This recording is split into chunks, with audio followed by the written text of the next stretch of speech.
tinawag niyo pa ako sa opportunity na makailan po sa atin. And iwan ko, mapapatuto ako kung paano pinaramdam sa akin ng Panginoon ng freedom sa buhay ko.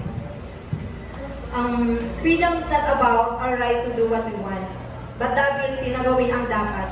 Without Christ, we are slaves of sin, unable to do what is right. At ito po yung nangyari sa akin when I was 14. Tumigil pa ako sa pagpunta ng church. Hindi pa ganun kalalim yung connection ko with God.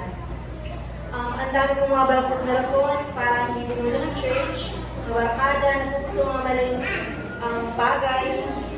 Pero salamat sa Panginoon dahil hindi ako sinupuan ng mga kawainis ko po noon. Nagkaroon sila ng home visitation every Sunday and sa mga paalala din po ng papa ko. Yun po yung nag-push sa akin na bumalik sa pagsamba sa Panginoon. At doon na po nag-start and naramdaman ko po yung presensya ng Panginoon sa buhay ko. And one day, I confess my sin at buong puso ko pong tinanggap si Jesucristo bilang aking tagapagligtas. At walang kakumbas po yung saya kapag nasa piling ka po ng Panginoon.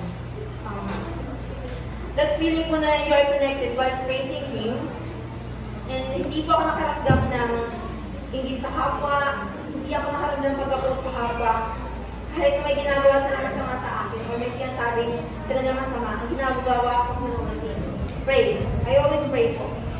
Pero ang kasamaan nga po is nandyan at handa silang sumukin at handa sila po na sumukin ka. Dahil nung panahon po na nagtatrabaho po ako, new environment po, nagkaroon po na project sa trabaho, mas ako po yung trabaho kaysa po sa gawain ng Panginoon.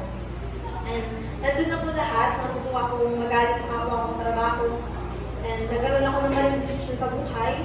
In short, gawin ko po yung landas ko. And that time po, sinabi ko, okay naman, sabi ko okay naman po, pero ba't parang may kulang po sa akin? Ang hirap po kapag yung spiritual body mo ay gutong sa salita ng Diyos. Lahat ng pagsubok na binabalik sa akin, temptation, kulang ko ng pananggap, at ang layo ko kay Lord. Then one day, I prayed, Lord, please connect me again. Kasi feeling ko po nakadisconnect ako, parang gano'n po. Tumayo po ako sa Panginoon. At ngayon po, ako yung bumalik, and salamat sa Panginoon, I'm connected again po. And I have peace of mind, and I'm happy sa piling kakagurangan, and I feel complete, I feel freedom na tinawag kakagurangan. Sabi nga po sa John 8:36, so if the Son sets you free, you are truly free. And this powerful statement emphasizes that true freedom is found in Him. It's a peace. Kaya salamat ka na kakagurangan ka ng mga biyaya niya, and binabalik ko pa papuri sa